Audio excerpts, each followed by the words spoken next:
পক্ষে মানুষ তত দাঁড়াবে, জালিমরা যত পিছনে লাগবে, নবীর গোলামদের পিছনে মানুষ তত ছুটবে।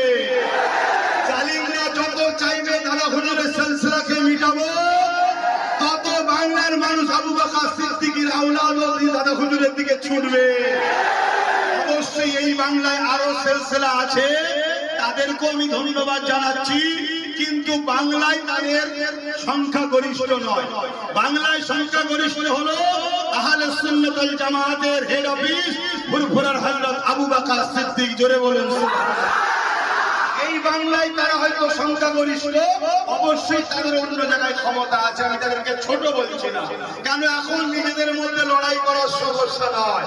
এখন হাত তুলবো না হাত নামাবো, দাঁড়িয়ে সালাম দেবো না বসে দেবো, এসব নিয়ে ঝগড়া করার এখন সময় নয়।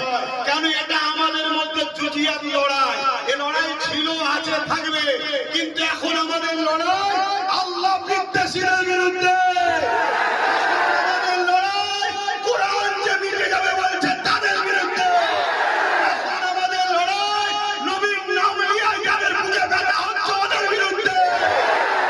নবী তো আমাদের সবার,